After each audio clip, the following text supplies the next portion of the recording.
Hello and welcome to the Rabblecast. My name is Eric Hernandez and I'm here by myself tonight. Just for the intro though, don't worry about it. Doug's on the show. We'll catch up with him in just a little bit. On this episode, we're going to talk about X-Men 97 because they just had the 2-episode premiere on Disney Plus, and if you have not watched it, it's nostalgia, it's fun, it's pretty much everything you could hope for. It's the X-Men from the 90s with a little bit of updated animation technology and style, and the majority of the voice cast came back from the original, so that's always fun. But we get some more X-Men. That's the most important thing. Now, I do touch upon the one unfortunate piece of news recently involving the letting go or firing. I don't know what's happened yet, but there was a separation between Disney and Beau DeMayo. Beau DeMayo being the executive producer of the show, essentially the showrunner, who had clocked in a lot of time as far as season 1, pretty much had completed season 2 script wise, and they were talking about season 3. No reason as to what happened so far, but the day before the premiere in Hollywood, Beau DeMayo and Disney parted ways, and he canceled any media or interviews. So we have to wait and see what happens with that. But that is unfortunate, being that also the show is being really, really well received so far. So hopefully we'll get more information on that as it becomes available. We'll report on that one. But for the time being, X-Men 97, 2 episodes are out of the 10-episode season for the first season. Check it out. I highly recommend it. We also get into a few personal things with smoking, drinking, and addiction. That's some more of the personal personal lives early on between Doug and I, and we reference a few things here and there. So that kind of fills out the episode for anybody who's listening. So we are brought to you by InsidePulse.com. You can find us under the different sections: games, comics, wrestling, TV, celebrities. Check it out. It's there. Trust me. The show is also over at Rabblecast.libsyn.com, where it's directly uploaded, and you can check it out from there. We're also on Apple Podcasts. Rate, review the show, subscribe, follow, whatever the case is. Helps out, trust me. So we have had some old reviews back in the day. I'm asking for anybody who's listening, head on over to Apple Podcasts. Give us a new review. Give us a new star rating. Please rate us 4, 5 stars, depending what you like, and it'll help. It'll help the reach of the show. We are also over on YouTube at Rabblecast. Send us a tweet at Rabblecast. Check out the Rabblecast Facebook fan page and email us, rabblecast@gmail.com. Simple enough? Sure. This one's a little bit long, so that's on me. I ramble on because I'm a nerd. And I have fun because there's so much useless comic book trivia stuck in my brain. I'm amazed that I can still tie my shoes. But I'll let you decide and judge for yourself. Let's get into it. Enjoy the show.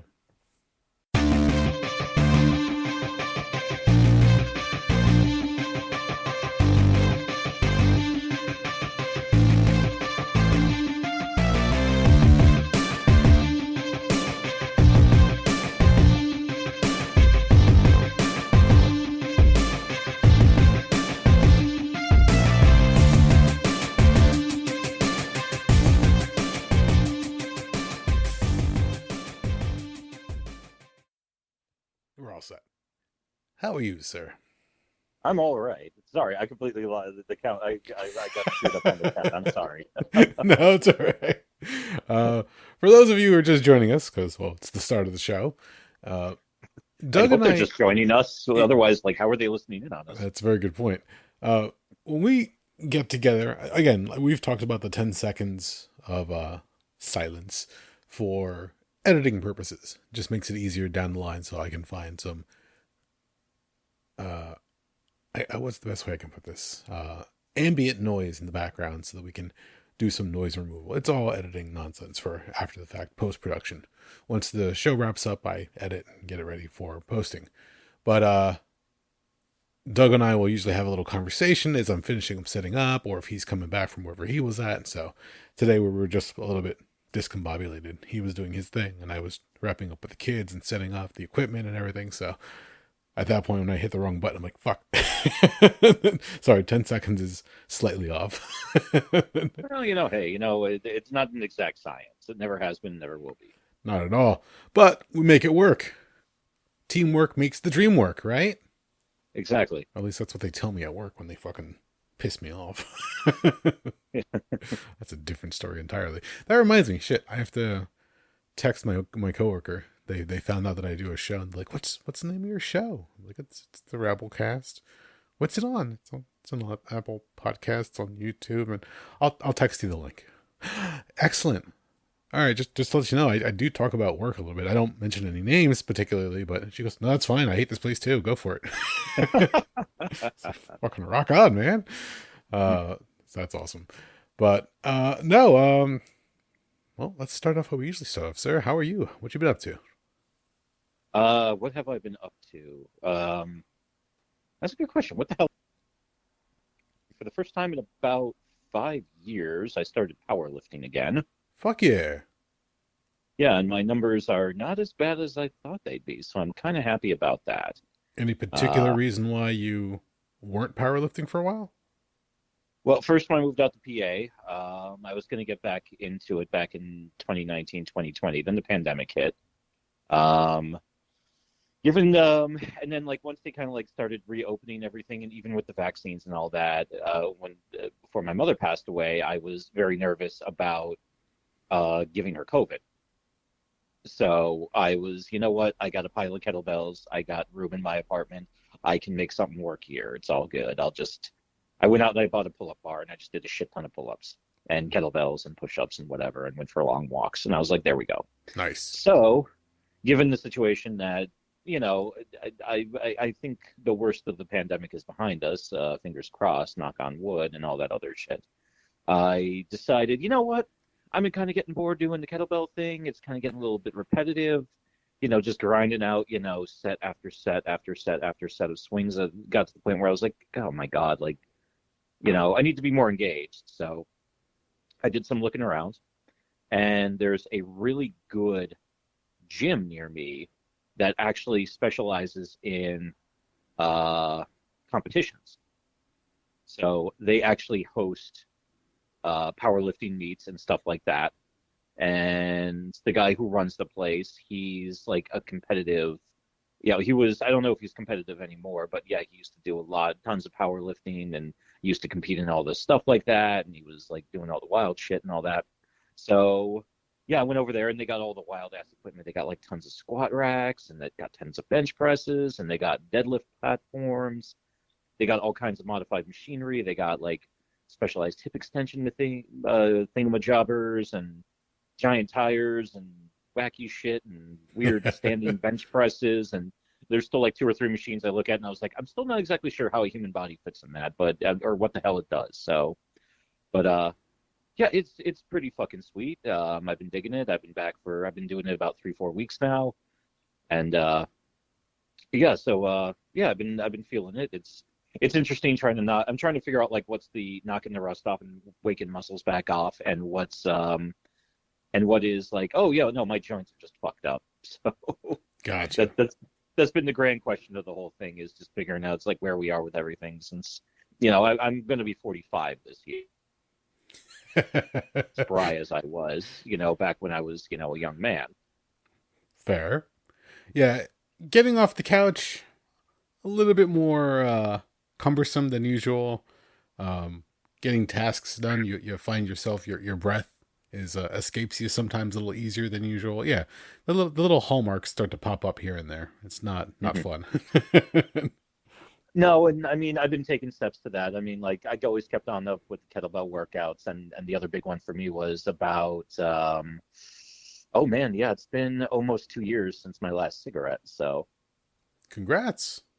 yeah, so like doing stuff like that and cleaning up my diet a little bit and working on this, working on that, seeing if I can get myself, you know, see if we got one more run in me as a jack dude. Yeah, so I could be. I want to get the old man muscle. Nice. Now let me ask you something with the smoking. Did you go through any particular steps, any programs, or was that just like I'm done as of today and just went cold turkey? It's a very strange thing. I think it was around Christmas of 2021. We had a couple of cold snaps, and I don't smoke indoors, of course. So it was one of the deals where, okay, I'm going to go outside, smoke a cigarette, and I was like, man, I'm fucking cold. The cigarette is not as good as it would be as if it was like a 60-degree night. And I was like, you know what, man, I've been, you know, at that point, like I was already over 40. I wasn't getting any younger. Cigarette prices are not getting any cheaper. And I hated the fact that I would go out and I would go for like 4 mile long walks or like rip through like a set of kettlebells. And then even if I only had one cigarette that day, I'd lay down to go to bed and I could hear myself wheezing. So Mm. so I was like, fuck that. So I downloaded an app on my phone where you basically just enter in the number of cigarettes you smoke per day and it kind of tracks everything for you. And I just noticed like at that point it was just like naturally petering out. And then January of 2022, I got the shit kicked out of me hard. Um, right around the time we were doing year-end close, so we were working tons of overtime. I got a cold, so I was miserable as hell, and I didn't want a cigarette because I couldn't breathe anyway. Um, I got over that, and then at the end of the month, I was like, "Huh, I don't feel well. Wait a minute, I don't get sick that often, especially not twice in 1 month. Oh fuck." Yeah, I took the test, and that was the one time I popped hot for COVID. Ah, shit. Yeah, so I was like, "You got to be fucking kidding me." So yeah, at that point, I was like, you know what? Yeah, this is horseshit. So by that point, I was already like, I actually recently went back and reviewed my records of my cigarettes in 2022, and I only had like four. Like I had like two in, I think I had like two or three in January. No, I had like two in January, one in February. I did not have a single cigarette in March. And then it was right around, it was like the first weekend in April of 2022. I I bought a pack of cloves when I was going to hang out at somebody's house. I smoked half of one, and since I hadn't had a cigarette in a month at that point, I had smoked half of one, and about 20 minutes later, I felt like I was going to throw up. Oh, jeez. Yeah, and that was, and I remember like actually I was going as I was leaving my friend's house, I literally rolled down my window and just threw the pack of cloves out the fucking window. I was just like, "Fuck this." How Yeah, much and that was are a pack of uh, cloves these days?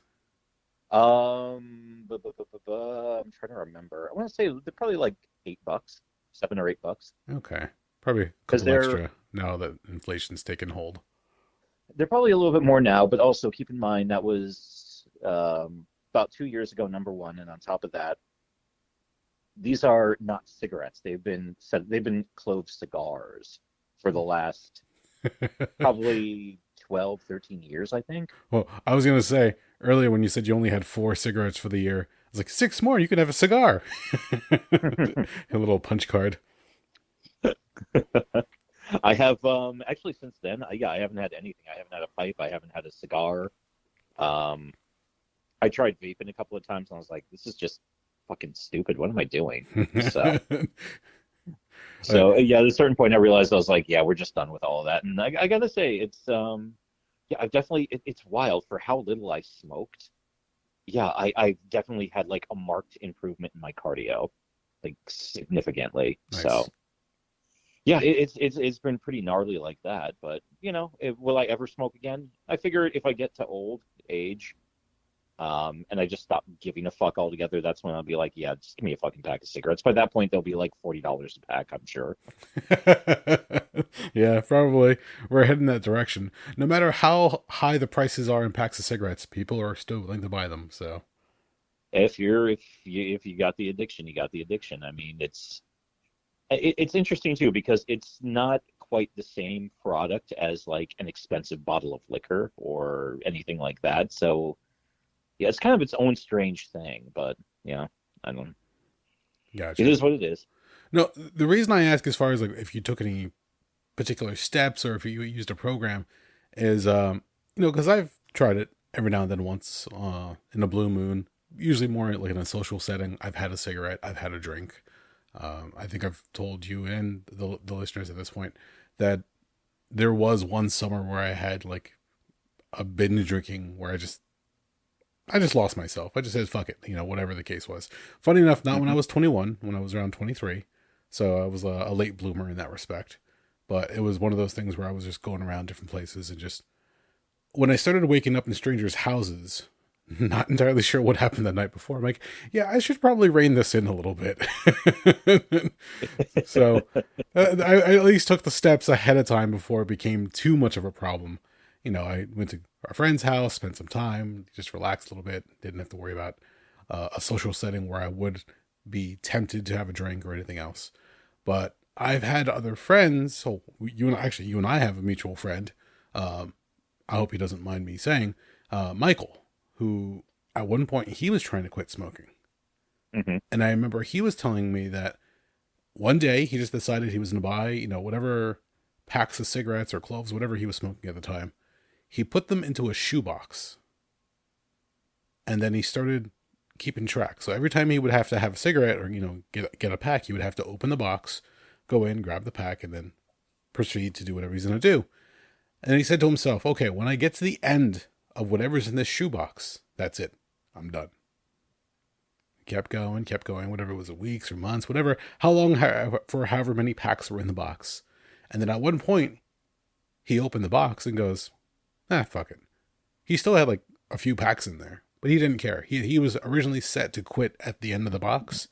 He's just said, screw it, closed the box up and didn't go back. Now, that was years ago, so I don't know if he's ever gone back to it or, done it on occasion, but I always found it funny how different people need different steps or programs or assistance, help, whatever you want to call it. They need to, get to that spot where they can just say, I'm good. I don't need it anymore. I never developed the addiction for it, for that or for drinking, thankfully. I was just getting lost at that point in my life. So, Well, at that point, based on what you've told me about your lost summer, I think that was less about whatever you were using and more about an underlying issue, to be honest with you. yeah, no, I was just losing myself. I didn't know where to fit in. I didn't know what to do. I was trying to figure out, when you're working your first day job kind of thing and you're just not sure what you want to do going forward, what the future holds, relationship issues, like all a whole bunch of stuff played into it. There wasn't any just one thing, but I said fuck it. Like everything else, like everybody had expectations or you had certain groups that you would meet up with. And after a while, I said, you know what, I'm just going to go do my own thing for a while. And that's where I ended up going to different clubs, hanging out with different people, met up with people online. I remember one time I went to a party out in Philly.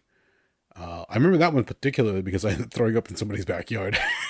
Nice. I was like, I don't remember eating that.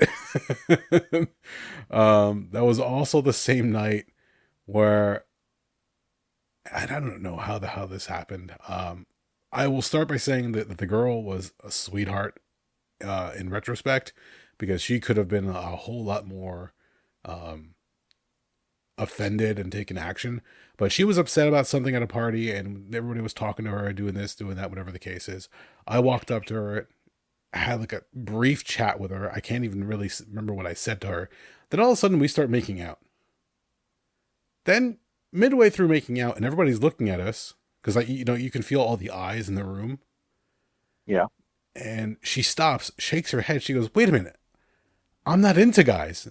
And my only response, being a smartass, it goes, it's okay, I've got long hair. And we continued making out, and just for a while, just that's all it was. Nothing else. There was no feeling up, nothing crazy. No, we didn't sleep with one another. We just, chilled and enjoyed each other's company. The next night, I was online, and one of the guys that I knew from the party goes, "You're an animal." And I'm like, "What?" He goes, "Seriously, dude, you're a fucking savage. I don't know how you fucking did that last night." I was like, "What are we talking about here?" He goes, "The girl that you were making out with, she was clearly a lesbian. She's into girls, but somehow you ended up making out with her for most of the night. I don't know what was going on. I'm like, I was just having fun. There was nothing, no malice, no, ill intent towards her or anything like that." He said, I don't know what was going on, but at first she was upset, but then later on she was cool with it. So good on you, I guess. I was like, oh okay.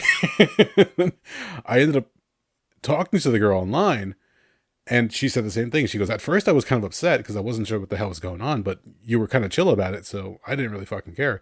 Thank you for being nice about it, I guess. I don't know. It was the first time I made out with a guy. I'm like, okay, cool. It was a weird meetup. I'm sure at that point I was probably slightly inebriated, so I really didn't care at that point what my actions were. I didn't care what anybody thought back then. and to a certain extent nowadays.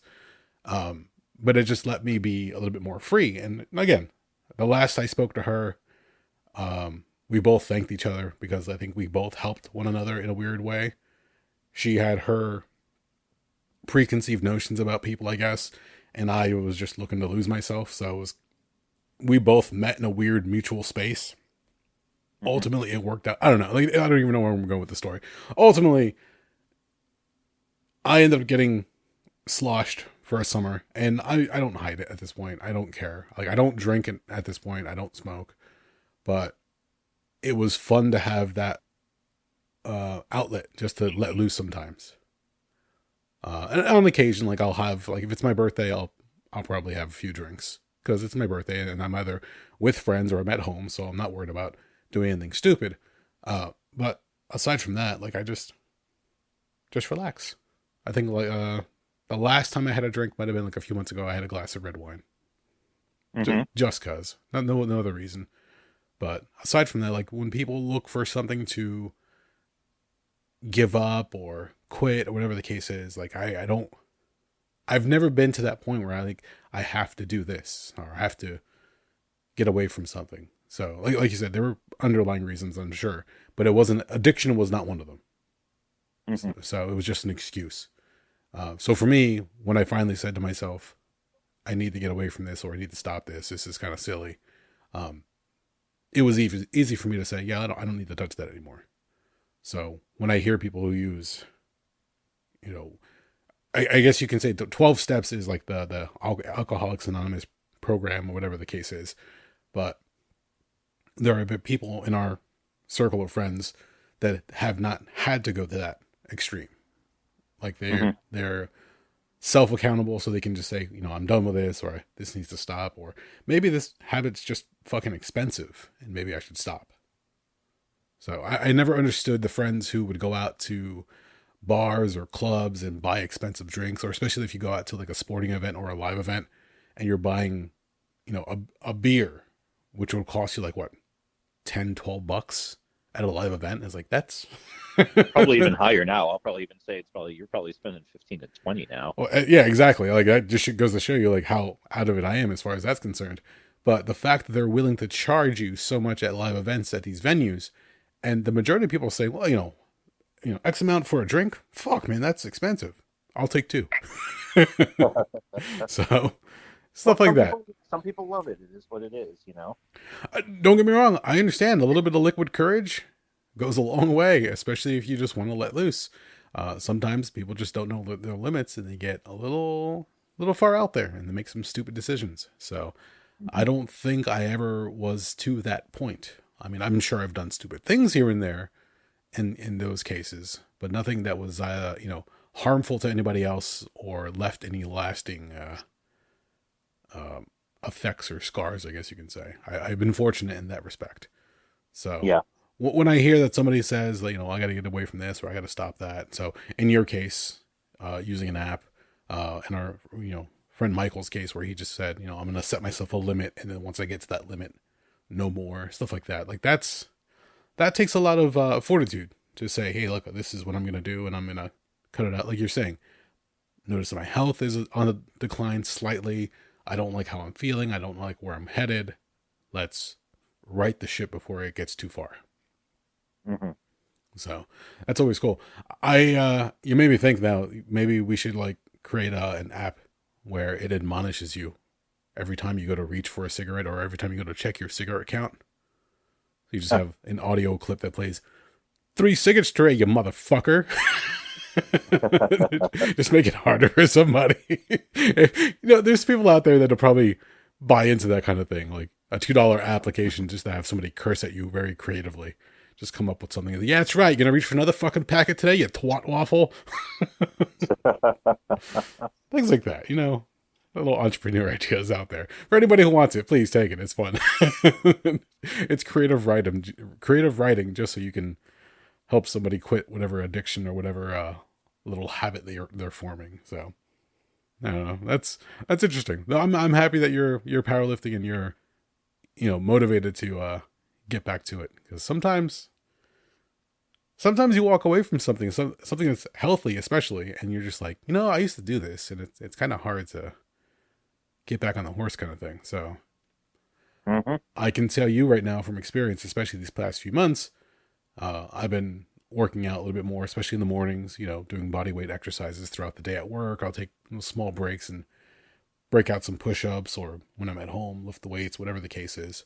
I still have the kettlebell that you gave me, thankfully, and I bought a couple other ones just to accompany those. But yeah, as you're going through, you notice like little things like about your body, especially. So when I used to do indie wrestling, Hmm. we would work out at a school out in New Brunswick. The school was in a boxing gym. I think it was like on the third or fourth floor. So in the summertime, it was fucking hot up there.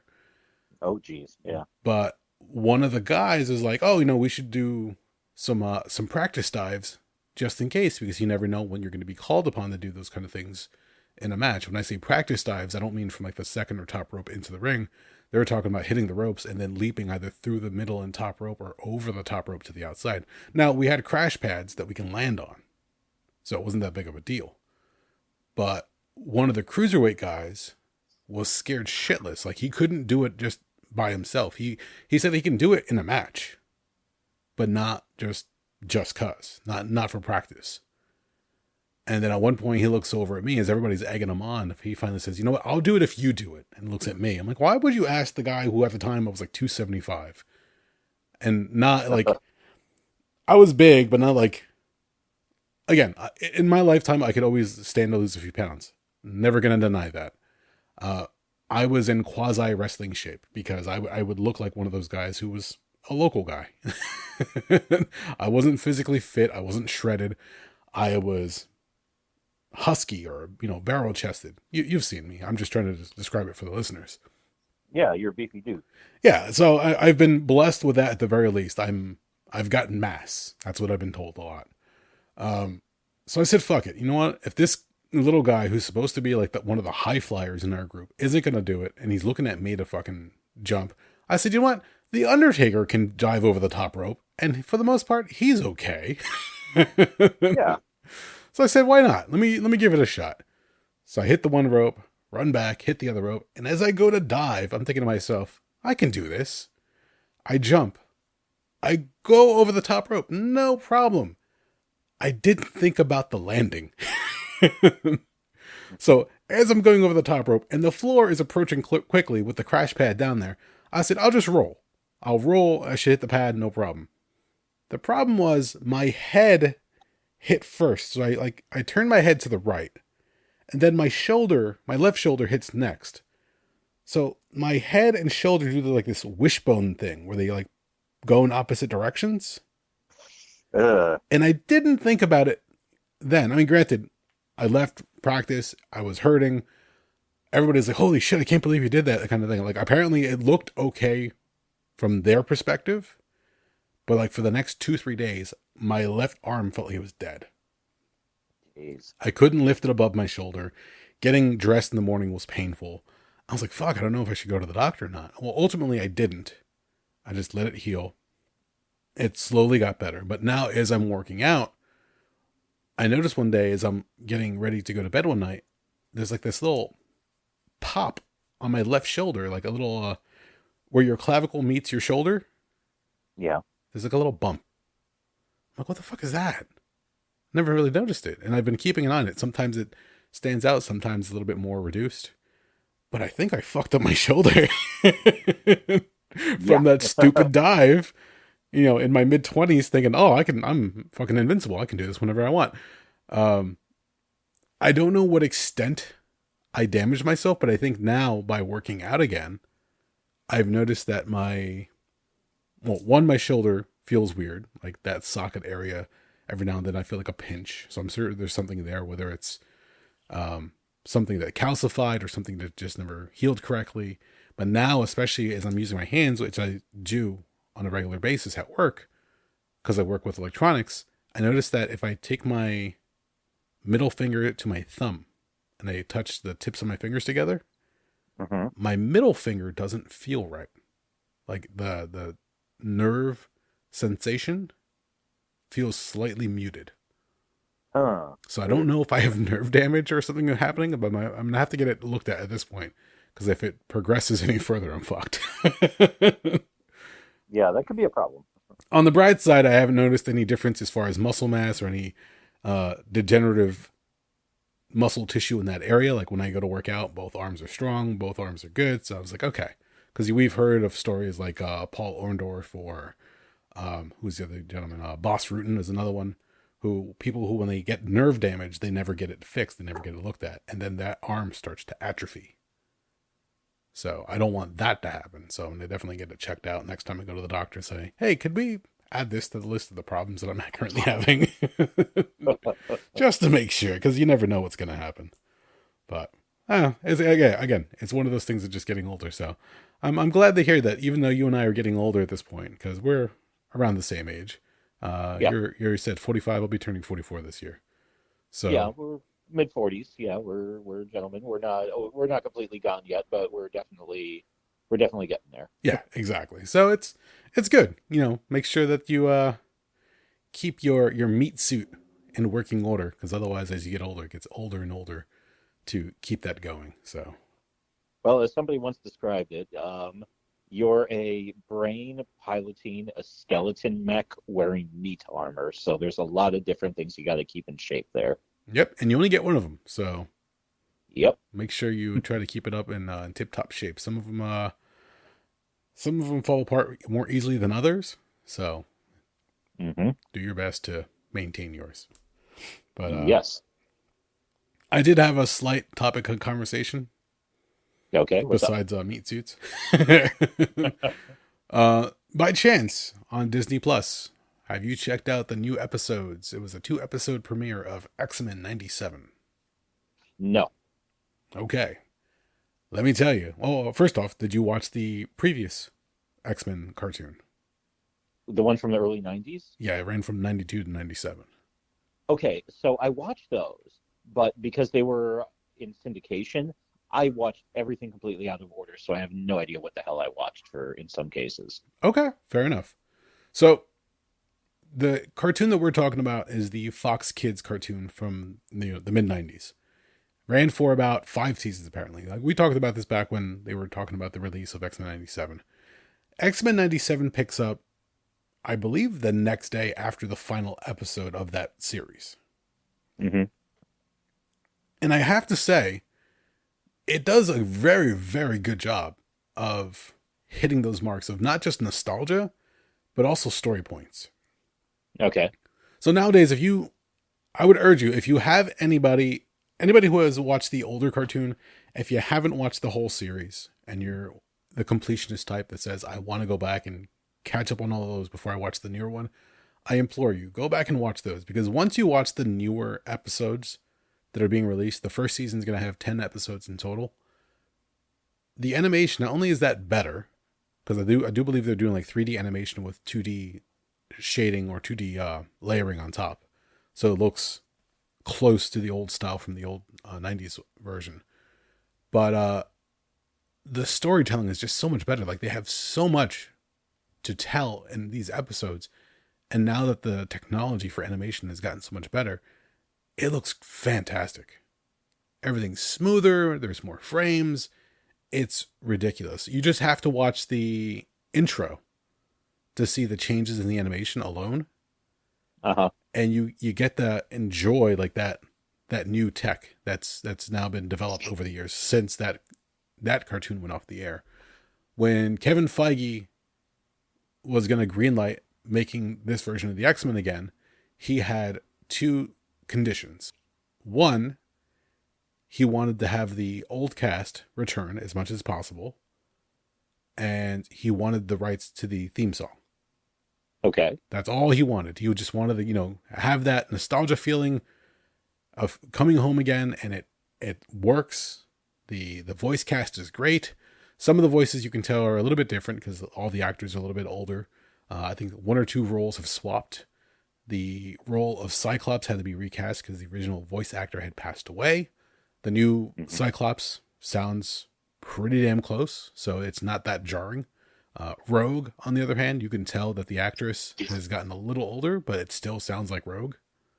But the slight rasp of her voice actually kind of like adds another dimension to the character, which is kind of nice. Okay. But so far, like it's a really really really good, you know, catching up with the X-Men kind of thing. And they're already sowing seeds for upcoming storylines. Again, I said it's only 10 episodes, so we have 8 more to go. I think they're going to be releasing them on a weekly basis at this point. But if anybody is looking to get into it, if you're like holding off, saying, "Oh, I don't know if it's good or not," and one of the things that I was seeing online were like, "Oh, the X-Men have gone woke." If you're going to complain about diversity when it comes to the X-Men, you missed the fucking mark, bud. The point flew right the fuck over their head, real fucking hard. It's It's like, like, you dumb motherfucker. do you not understand that mutants in this story or in this world of comics is pretty much, the allegory for any other, minority out there? So anybody who's hated or feared or misunderstood, that's mutants in general. Like, it doesn't matter if you're black, Asian, or a different orientation, whatever the case is. Mutants are that because they're hated because of their abilities. You're not like other people. So anybody who's claiming woke, just, it's not for you. From the get-go. Just stop, walk away. Those are the same crowds that are saying that Star Trek, oh, I loved it until it got woke. Wait till those dumb bastards figure out what Rage Against the Machine was actually talking about. What? You mean there's an actual machine Exactly. to rage against? Exactly. Oh, fuck. All right. Um, but in all this praising of Disney Plus and now and Marvel Animation, and like I said, it's fun, it's fantastic. I'm enjoying it so far. The the sad piece of news that came out of all of this is the executive producer, a gentleman by the name of Beau DeMayo, Hmm. who apparently, was pretty much the showrunner, did a lot of the writing chores, did the first season, already wrote the second season, and they were having talks about the third season already, like story ideas and story points where they wanted to hit.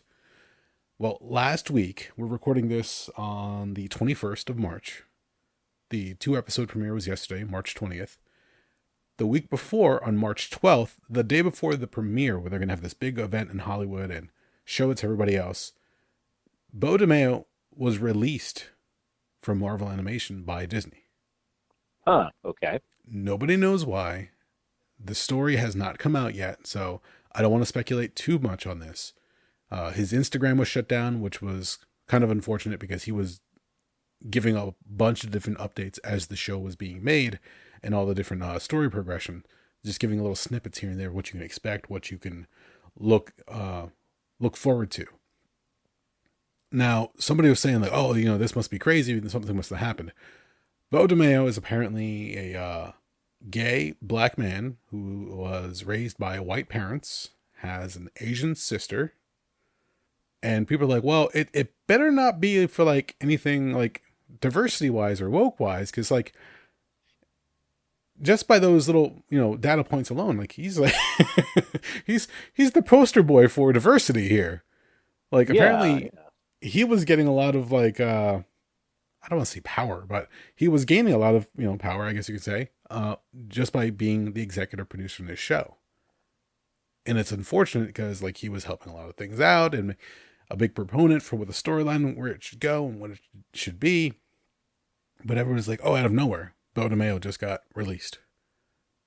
Huh. So I'm sure we're gonna find out a little bit more as the weeks go on. I'm sure there's an NDA that's currently in effect that prevents him or Disney from really saying much right now. I'm sure Disney doesn't want to disparage him in any shape or form, but somebody somewhere knows something and somebody's going to say something eventually.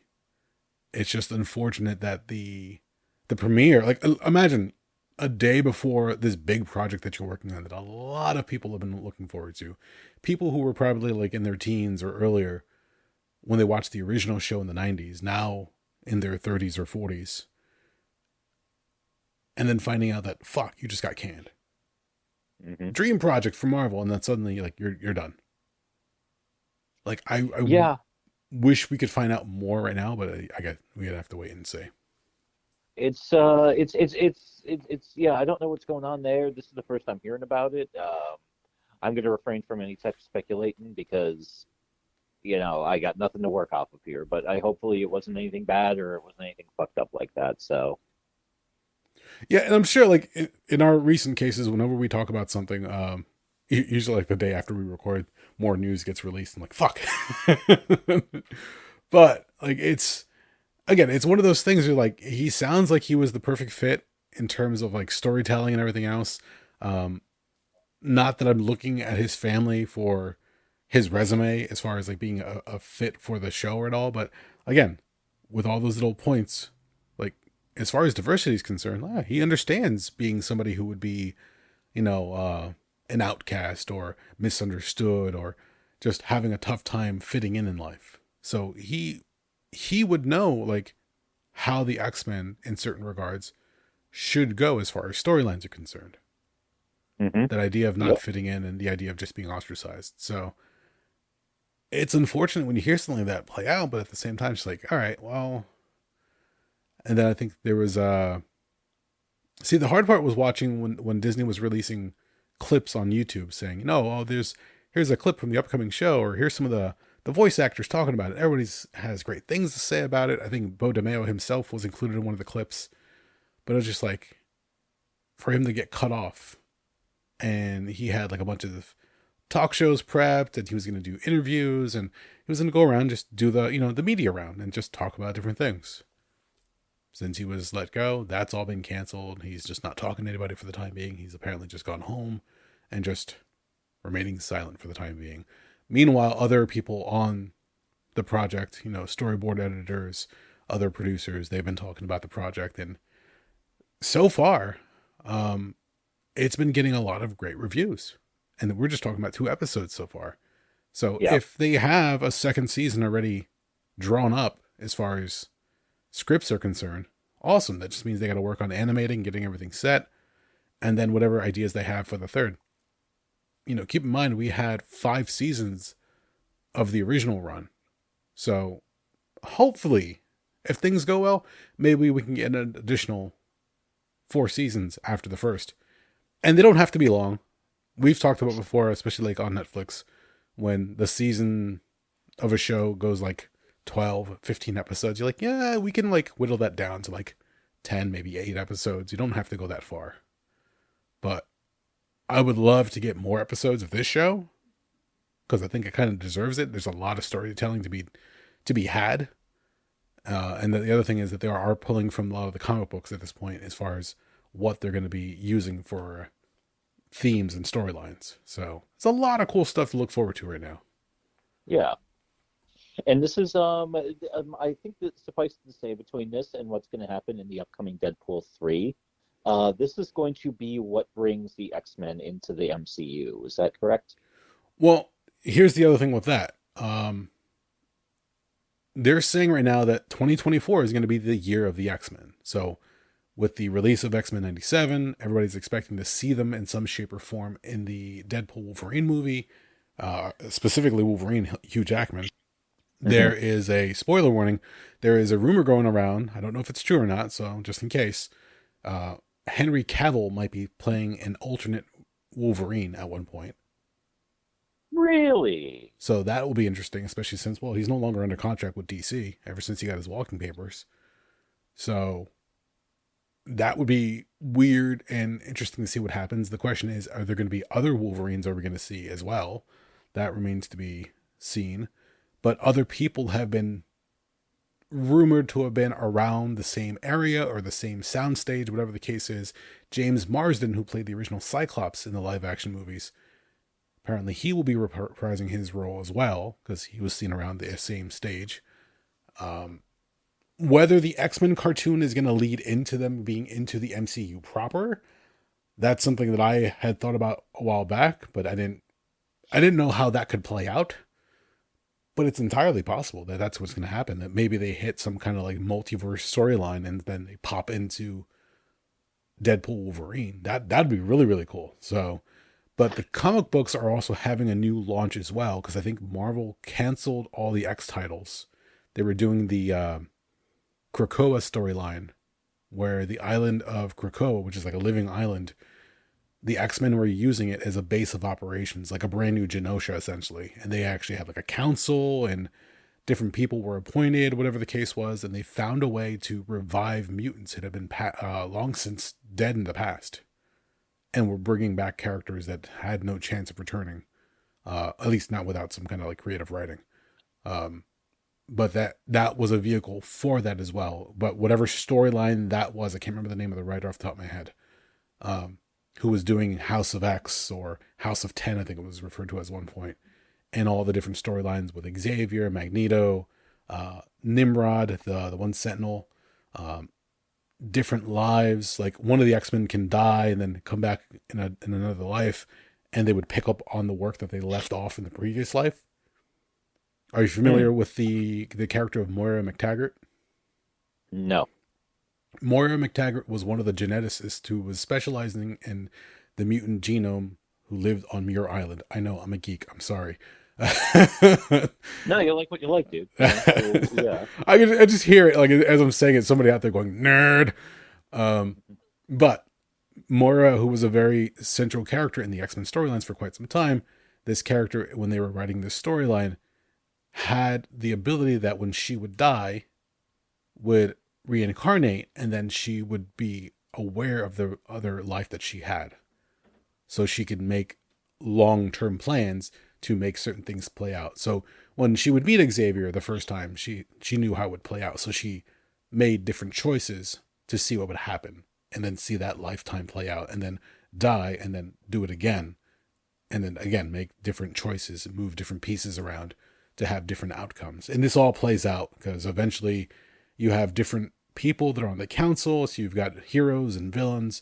And whenever Mr. Sinister is involved, something bad's going to happen. So I didn't read the full storyline yet. I read a few of the books of House of 10. I thought they were really, really cool. The premise was interesting, but it was awesome to see a brand new take where essentially mutants actually became very powerful to the point where they went to the US government and said, we are our own nation now, and we could give you the tools to extend your lives, but you must recognize the nation of mutants, or the nation of Krakoa, as a sovereign nation now.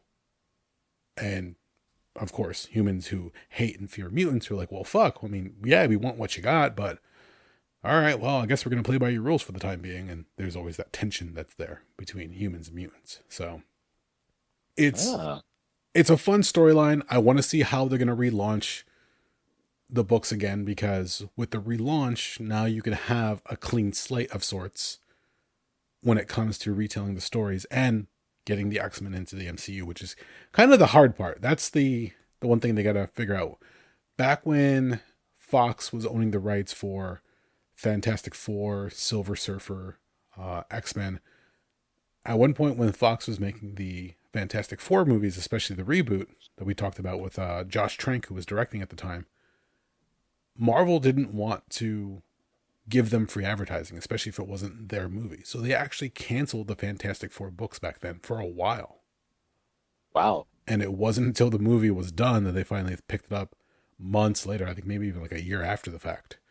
So they planned this whole return and everything else. So they're doing the same thing with the X-Men in preparation for the new appearance in the movies at this point. Now, especially with the cartoon.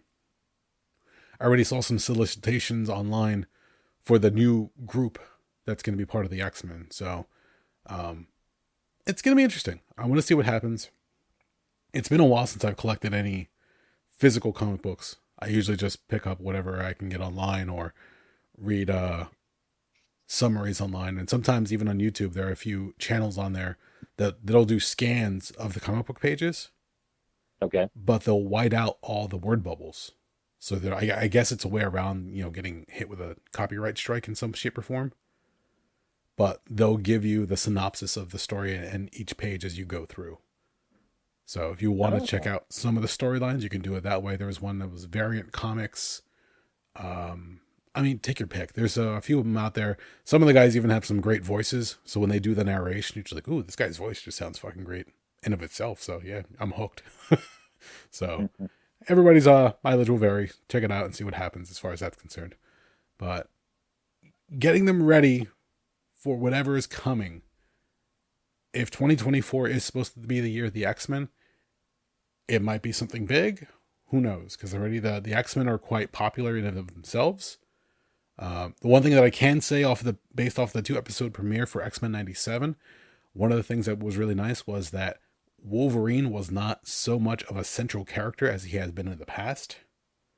For whatever reason, Marvel writers at one point just said, oh, Wolverine, he's the top selling character. He's got to be on every team. He's got to be in every book. And if you look at it continuity wise, you're like, how is Wolverine fighting an alien invasion alongside the Avengers in New York, but at the same time the X-Men are in Antarctica fighting off the Brood? This makes no sense. Oh, Wolverine's in space at the same time too? How the fuck is this happening? Oh, jeez. And that was back when writers weren't really like coordinating the storylines. Like each book kind of existed in its own little pocket universe in a way, and only sometimes they would cross over for big events. So that was a little bit harder, but Wolverine was used predominantly because of his popularity. Even if you see the X-Men movies, most of the stories revolve around him. So the first 2 episodes, he's there, he's hanging out, but he's not the main thrust. They make Cyclops look like a fucking badass in these new cartoons, by the way. About time somebody did that guy a favor. Well, he's like another version of like a Boy Scout, always doing the yes mazza with Xavier because he believes in the dream and everything else. But when you first see him pop out, like he rescues a mutant that's being attacked by the Friends of Humanity, a mutant hating group, and when they go to open fire on him, he blasts his optic blast not at them specifically, but more just like in the air or towards the ground, and he uses the thrust from the blast to slide backwards. Mm-hmm. And he uses that to get around to do whatever fighting style he's doing. It's like, okay, this is a different take on what Cyclops can do with his optic blast. Another little nerd nugget for anybody out there. Cyclops does not have laser beam eyes or heat vision. His optic blasts are concussive blasts. So when he shoots it at somebody, it'll hit you like a punch. And he can make it as small as a pinhole, the width of the beam, or he can make it as large as a football field. All depending on the visor, the settings. So okay. He can concentrate it large to hit a large target, or he can concentrate it really, really small to pinpoint something. The other thing was, later in the episode, the X-Men get attacked when they're in the Blackbird, and everybody else who can fly grabs a teammate or a partner, whatever the case is. Cyclops is the only one who's still free falling. And once he sees that all the rest of the team has been taken care of, he says, "Good job, team." And all of a sudden he goes into the free fall of the skydive, pointing his head towards the earth. And as he gets to a certain altitude, he then unleashes his optic blast into the earth so hard and steady that it slows and cushions his fall. So he just does the prerequisite superhero stance when he hits the ground. Huh. It's like, okay, I didn't know you could do that, but that's again, that's a new take on the ability, and somebody who's really a fan who's like, what if Cyclops could do this? That was also the same episode that involved Wolverine, and Gambit jumps on Wolverine's back as he's charging towards the Sentinel. Gambit charges Wolverine's claws with a kinetic blast, so they start glowing purple, so that when Wolverine goes and slices at the Sentinel, just explosions everywhere. It's like, oh, okay, that's a variation on that. It's a weird little team up, but okay. Again, exploring new possibilities with the abilities and powers. That's something that we can look forward to now in these newer episodes as they move forward. So good stuff. But yeah, I'm surprised and I'm very happy because the nostalgia's there. The funny thing that I found out recently that apparently, what was it? So back in the 90s, the same people who were behind the Power Rangers, Saban and Shuki Levy were the gentlemen. Yeah. They brought you the Power Rangers. They brought you, I think, like the live action Teenage Mutant Ninja Turtles TV show, which didn't go so well. And there was like 1 or 2 other ones. I can't remember off the top of my head. They had a bunch of those, knockoff Power Ranger shows, VR Troopers, Beetleborgs, and stuff like that. They're the ones who apparently composed the X-Men theme from the 90s. that Really? became so iconic. Yeah, everybody loves it. You hear it, you know exactly what it is. But apparently, they weren't very original when it came to composing that theme. I think it was in Hungary. There was a female cop show, and the theme was heavily borrowed from that show. Huh. So when they said they had to go and get the rights, it wasn't so easy as just to say, "Hey, Hayam and Saban, we need this theme song for our new cartoon show." Apparently, they had to go through a lot of legal hurdles to make that happen.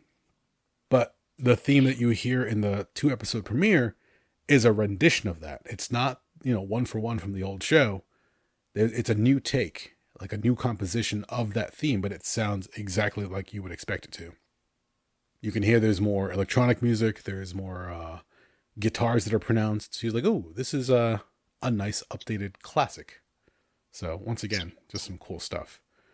Another thing that I wanted to mention was, for anybody out there who's a fan of the X-Men cartoons, if you have not seen, and I think I might have mentioned this one in the past as well, Pride of the X-Men. I want to say it came out somewhere in the 80s, early to mid 80s. It was a pilot episode that was being made so they can hopefully get a series back then. They were doing the RoboCop cartoon show, and they knew that the series was going to get canceled. It wasn't going to get renewed. So they took what was remaining in the budget for the RoboCop show, and they put that towards this X-Men pilot. Ah. Now, for anybody who's not familiar with Pride of the X-Men, if you ever played the Konami side-scrolling arcade game, X-Men, that look and feel and essentially that storyline also exists in the same universe as Pride of the X-Men. Now, are you talking about the oversized cabinet that had like 6 different characters you could play as? Correct. If I get this correct, you could play as Cyclops, Storm, Dazzler, Colossus, Nightcrawler, or Wolverine. Wolverine, who somehow had the ability of adamantium lasers if he shaves his claws together. Now, was that Dazzler or was that Jubilee? That was Dazzler. Okay. Jubilee, you know what? And that's a good point, because Dazzler and Jubilee both have very similar powers, only that Dazzler had more control of her powers. Like, they always set it up that any of these mutants can, at some point or another, learn to control their abilities, where they would raise their threat levels. So characters like Storm, Xavier, Jean Grey or Marvel Girl, and even Iceman are all considered Omega level mutants, because they can fuck shit up.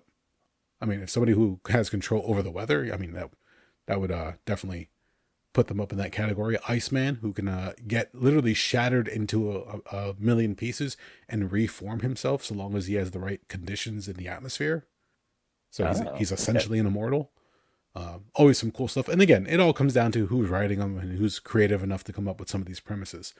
But Jubilee and Dazzler, Jubilee was always set up so that her little pyrokinetic light show that comes out of her fingers is used for like distraction or for disruption of different things, especially electronics. But she was never able to really like go past a certain level in the comics, while Dazzler can take any sound and essentially turn it into a light force. So if somebody's clapping or somebody's speaking, she can take that sound energy and convert it and then shoot it out, which was kind of cool, because then she can make explosions happen. So again, nerd. But no, I mentioned Pride of the X-Men because it's a very concise episode. I think it's less than a half hour if you're watching it on YouTube. It was one of those things where I always wanted it. Back in the day when my dad would take me to Kmart, they would have it on VHS. But the problem is my dad was very sly, where he'd always tell me if I ever wanted to buy one of those cartoons, it has to be more than a half hour, knowing full well that they removed the commercials from the cartoon. So it's no longer a 30-minute cartoon. It's a 27 to 23-minute VHS. He goes, that's not worth it. We're not buying it. Your dad was pretty sharp. Oh, he was. He definitely was. He was also the same guy who said, is it your birthday? No. Is it Christmas? No. Then we're not getting anything. He was on point. I don't blame him at all. I actually try to do the same thing with my kids nowadays. It saves a little money on certain trips every now and then. Hmm. But no, that VHS or that episode was so cool because it starts off and like the military has already caught Magneto. They have him in some weird uh, energy cell, and he can't get out. And all of a sudden, the White Queen shows up out of nowhere and casts an illusion on the military where they think that all their vehicles are sinking in quicksand. And then she frees Magneto. Magneto displays his power, and the first thing he does is he leaves and he wants to get revenge on the X-Men. You're like, all right, how did Magneto get caught? What the fuck is happening? I don't know what's going on here. It cuts over to Kitty Pryde, who's getting an invitation to the X Mansion or the Xavier Institute for learning, so that she can meet with Xavier. And when she first gets there, she gets the demonstration of the Danger Room, and you see all the different X-Men doing their things. So you see Dazzler fighting this large plant monster.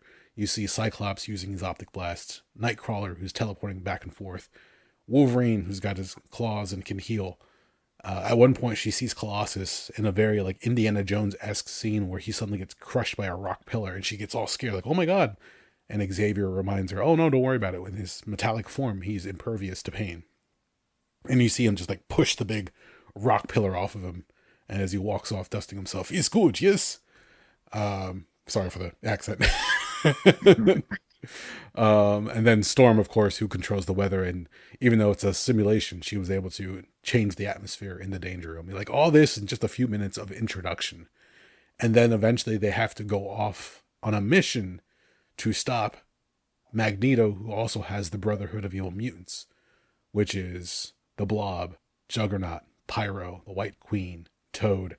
You're just like, why can't we have this for every episode? What the fuck? And the animation quality was very similar to what it was back in the 80s of like G.I. Joe. So you've got that very refined look to it. And some of the voices you can even recognize from other characters from those same series. So just like, man, who said no to this? Like, who thought this was not going to be a good show? This was the X-Men in the 80s when they were like superheroes. Like prime 80s material. And they're like, nah, it's not going to work. Kids aren't going to buy it. It's like, the fuck you say? Only for later in the 90s for it to finally get a chance, and then became a huge milestone, not just for the X-Men, but also for comics in general. So I'm saying this as I'm geeking out about X-Men 97 because it's cool to now look back and say, hey, look, those cartoons, they were important because they pushed comics further than they were at the time. Like I remember when everyone was saying, "Oh, the new X-Men's coming out, and Saturday morning cartoons were great, and especially when they went into syndication. Like you said, a lot of people didn't get to see them in order, not just because they didn't catch them week to week, but at one point or another, Fox screwed up the release schedule a little bit. So even some of the episodes initially were not released in order because there were some issues with deadlines and with certain episodes. So it's just like, oh, okay, like that was done by somebody at the stations who just didn't give a damn. Like, oh, we're just going to show whichever one we have handy at the time. It's like, okay, whatever. But we get that, and now we get a chance to go back to the well and dip our pens in there. Like, oh, this is fucking awesome. So once again, all the storylines, all the different things, they have toned down a few things in certain respects, which I will say, because one of the memes that became really popular leading up to the release of X-Men 97 was the one scene of Apocalypse standing over a fallen rogue as she's just been beaten, and she's laying there, and you can just see her backside very shapely and voluptuous. And people getting very, very thirsty over Rogue. I mean, rightly so. The character has been like, a Southern Belle kind of depiction in certain respects. Forbidden fruit in that she can't touch anybody with her bare skin, otherwise she'll put them in a coma and steal their life force. Certain aspects of Rogue have been toned down, but even if you watch the intro, the one scene where she gets snared by a sentinel and then she suddenly takes those cables that have entangled her and she just yanks and throws the sentinel over her head. Yeah, she's not drawn to a sexual point, but some people have already been quick to point out that if you freeze frame as she goes flying forward after flinging the Sentinel, she kind of like straddles the camera at one point, and if you freeze frame, apparently there's a lot of Rogue to see. Huh.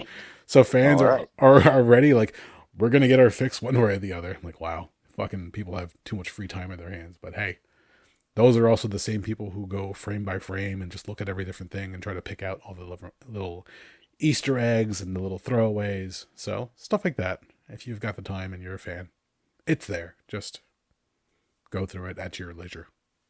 So that's all to say.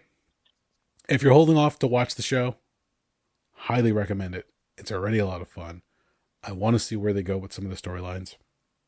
I'm already familiar with a lot of the different storylines from the comics where they will be picking from. So they were talking about the Inferno storyline with Jean Grey and Madeline Pryor. If you're not familiar with it, look into it because it looks like it's going to start playing out. Other storylines that might play out, something with the Morlocks.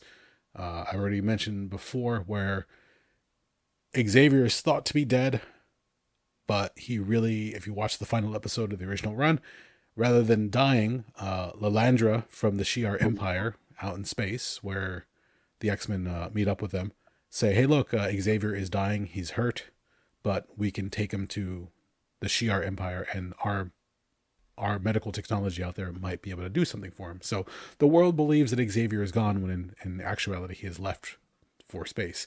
In the comics, he did that under false pretense and let everybody think he was dead, including the X-Men. But this also allows Magneto to step in because in his last will and testament, being for all purposes, he is dead to the world. He left everything to Magneto, the mansion, his fortune, the X-Men. So by the end of the first episode, you're like, oh, the X-Men have a new leader, and it's not Cyclops. And you hear Magneto actually say the words, to me, my X-Men. So it's like, oh, okay.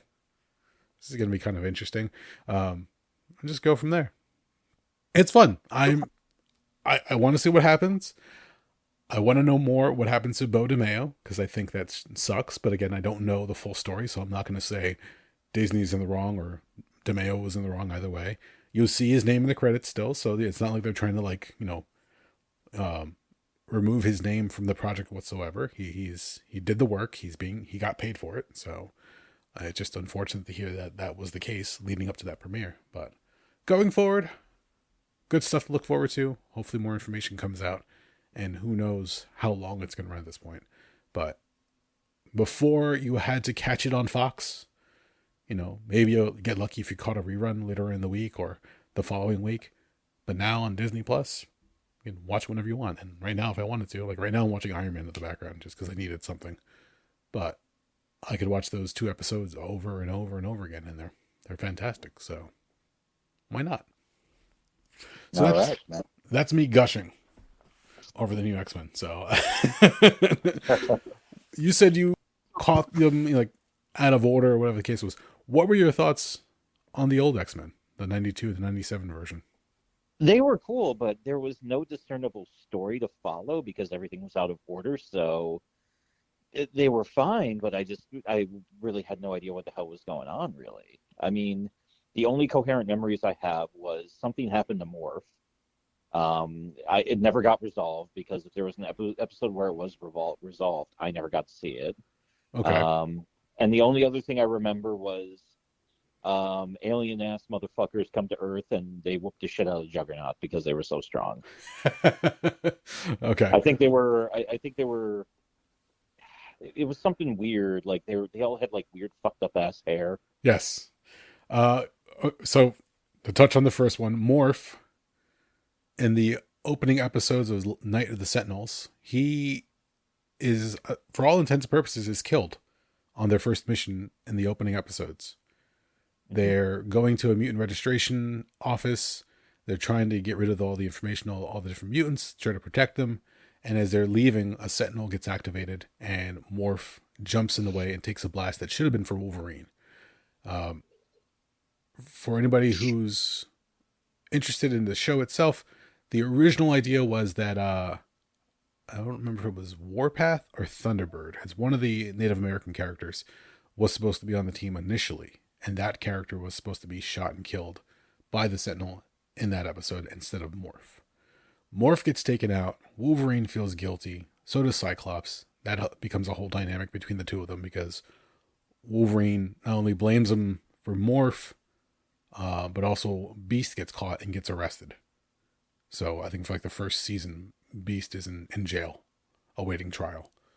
Morph eventually comes back. I think it's either second or third season, only to find out that yes, for all intents and purposes, he was killed, but Mr. Sinister retrieved his body and started experimenting on him, and then started using some mind games on him to turn him against the X-Men. So now he's using him as a pawn to get the X-Men because he's trying to get genetic material for both Jean Grey and Scott Summers. There is a resolution to the storyline for Morph and Sinister. Now, in the new series, when they do the roster animations, when they say, Cyclops, Wolverine, Storm, Jean Grey, like all of them, and they show the quick shot of them jumping into action, they show Morph. Now, Morph shows up in his albino appearance, where he has no real facial features, no real orientation. The showmakers have even gone as far as to say, yes, Morph is non-binary. He can be whoever he wants to be, or whatever he wants to be, which is apparent because he does that during the show as well. But in Morph's action shot on the roster, in the beginning, in the intro, you see him, but then when he morphs into the one standard character, the standard appearance that he has a gun and he starts shooting because he starts hearing a laughter, like this wicked laughter in the background. And you see these tendrils that come towards him. And as the camera goes into Morph's eye, you can see a reflection of two red eyes and a diamond-shaped symbol. It's Mr. Sinister. So Morph in this new continuity, or this new show, is still haunted by whatever happened to him by Sinister. And apparently that will be playing out as well further. Oh, okay. So there is history there for that. Now, to the alien race that you talk about that beat the crap out of the Juggernaut, that is part of the Shi'ar Empire. That was when they were doing the Dark Phoenix storyline with the M'Kraan Crystal and Deken. The dude with the fucked up hair, or weird hair, that beat up Juggernaut is Gladiator, who has probably one of the silliest abilities in the comics ever. He is as strong as he is confident. So long as he believes he's the strongest and he can beat the fuck out of you, you cannot defeat him. But if his confidence wavers for a moment, his strength decreases. Oh, that's silly. So at one point, again, this is in the late 90s, there was a comic where it was Gladiator versus Cannonball from the New Mutants. Cannonball, when he uses his ability, has this kinetic field that surrounds him that keeps him safe, because he's like a human rocket, essentially. If you were to go through something, he's safe because of this kinetic field. If he didn't have the field, he's going at a very high velocity, and if he hits a wall, he just splatters. So, thankfully, his mutant ability keeps him from that. He squares off against Gladiator at one point, and Gladiator sees him coming, goes to punch him, but Gladiator gets caught off guard by the kinetic field because he doesn't know how Cannonball's powers work. So, mystified as to why he wasn't able to just punch Cannonball out of the sky, he's now second-guessing himself. And that moment that he second-guesses himself, Cannonball comes back for another pass and knocks him on his ass. Goes, I know how your ability works. The X-Men have files on you guys. We know that once your confidence wavers, you're fucked. Huh. It's like, okay, so that's a cute little thing. So he's strong enough to knock the Juggernaut halfway across the country. But if you know how to defeat him or, make him weaken, then he's a lot easier to take care of.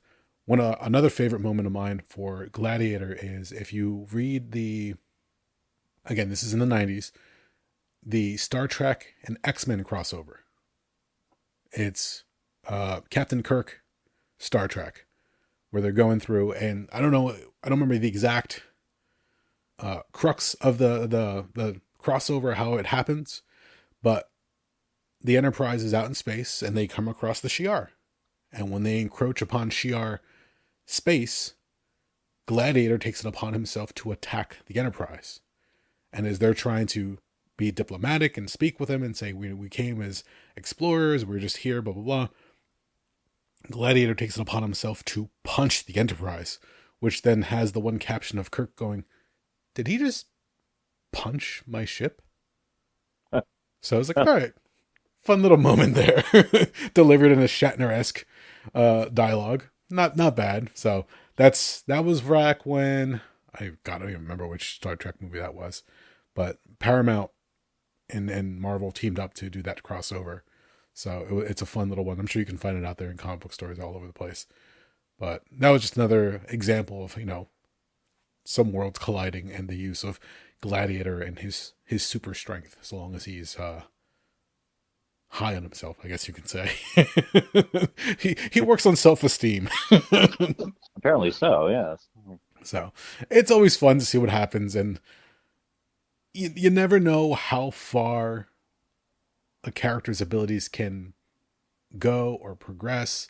Sometimes, like another one is Mr. Sinister. Like at one point, they make it to where he is, not even that he's like omnipotent, but he gets to the point where he can make so many different versions of himself. And it's almost like a hive mind that he shares now, that he makes genetic clones of himself at different stages of evolution. So if you kill one, that's fine. I mean, he is killable, but he gets to the point where now he doesn't need to be alive in any one form. He can bring himself back from the smallest genetic sample, and which makes him like a very haunting villain at this point, because you just don't know what the next thing he's going to do. All he wants to do is collect genetic material and just try to push the boundaries of mutant evolution.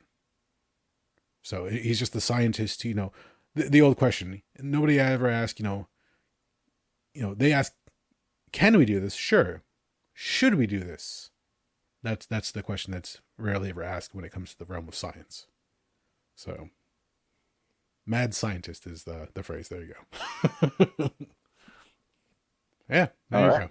This is me spending years and years reading comic books, going online, especially when I worked at a comic book shop, just having all those nerd conversations and all the useless trivia that's stuck in my head from years on end. I mean, don't get me wrong, there's a bunch of stuff I've missed out on. Like I said, it's been a while since I've collected regular books, so I'm sure there's a world of X-Men stuff that I have yet to learn, but I'm trying to go back to read old books that I've missed from the past.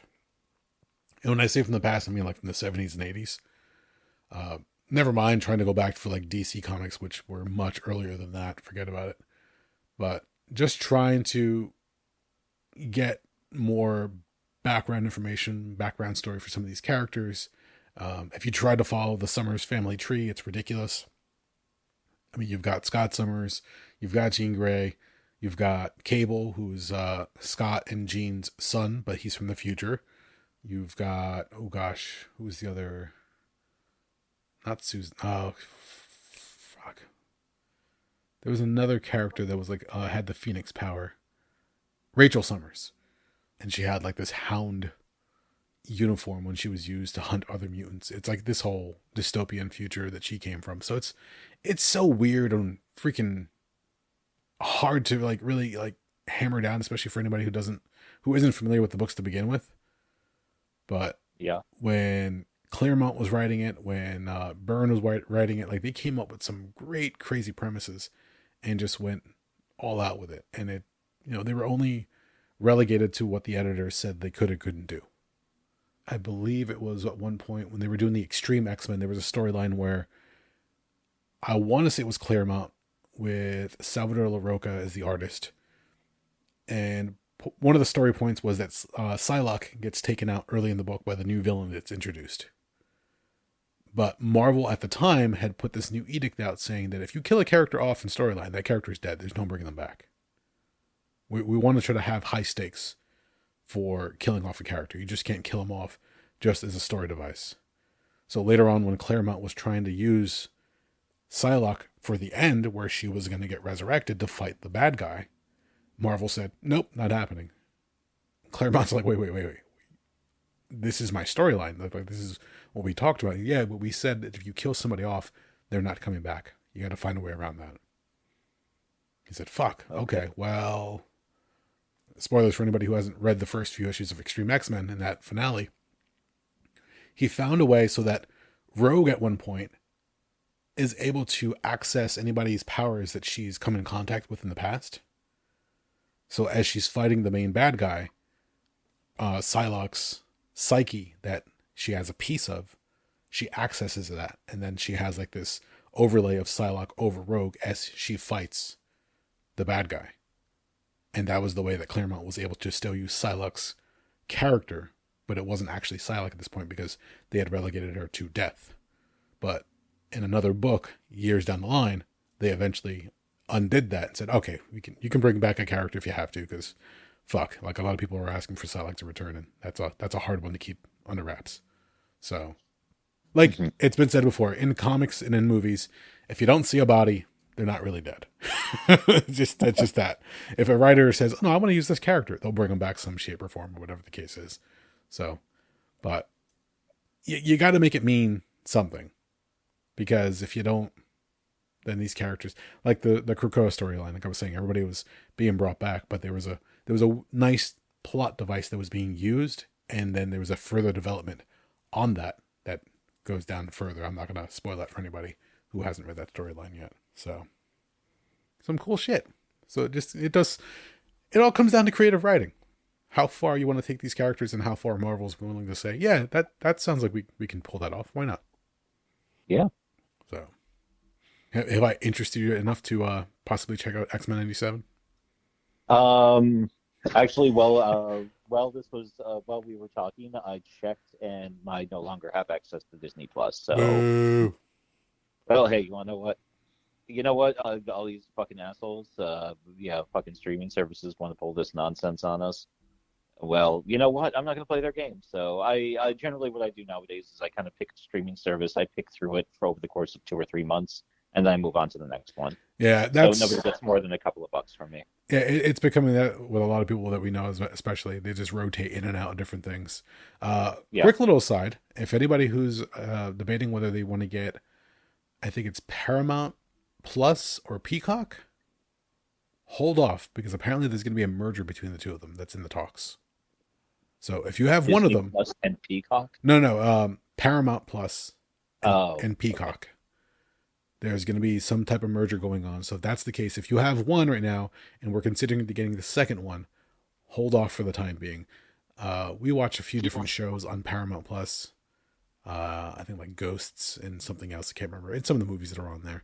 But Peacock has a bunch of different shows and movies, but they also have, you can get access to WWE live sporting events. So, or was it, no, excuse me, premium live events, PLEs, fucking new acronym. So that's a reason to get that. But if you've got one or the other and you're holding off, there'll be something coming down the line, hopefully, because all this streaming nonsense, it's gotten just as bad as cable.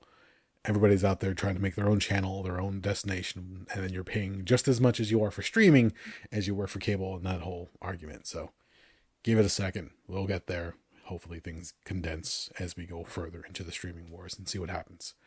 And there's one final thing I wanted to mention. Okay. Before we start wrapping up for the night.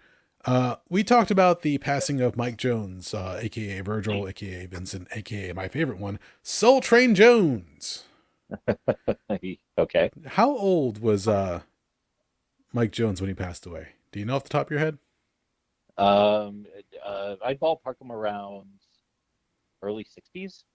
Okay, you got worked. Really? So I found this out after we recorded that episode, and I wanted to mention I forgot to talk about it last week. So when they did the in memoriam and they put his dates for life and death, they put that out there, and people were like, he was 61. And then a few people that knew Mike Jones a little bit more intimately, a little bit closer to him, said, no, he's not. Who the fuck told you he was 61? He did. Motherfucker was 72. Dang. He fucking worked everybody, made himself 11 years younger. When I heard this, and I hope it's true, because every time I look now, especially Wikipedia, when I was posting that episode, I was double checking something, and all of a sudden I found that information out, and I looked further into it, and like everything is lining up. He was 72, not 61. Wow, shit. All right. So yeah, when you look at him, just age him up by 11 years. He worked everybody. He made everybody think he was 11 years younger, and everybody bought it. I mean, back then it was easier to get away with, but a Oh, lot. he looked good for his age then. Exactly. he he worked everybody, and everybody bought it. Anybody who didn't know, like, oh, okay, fuck, man, good shit. But he got past on that one, so I was like, motherfucker, he worked us even after death. Hmm. Fantastic. All right, I think we've hit that part of the night, sir. How you feel? I'm ready for bed. That's when you know it's the end of the show. Everybody this far. Well, I can't even speak now. It is that part of the show. If you've made it this far, thank you for listening. My name is Eric Hernandez, I'm Doug. and we are the Rabblecast.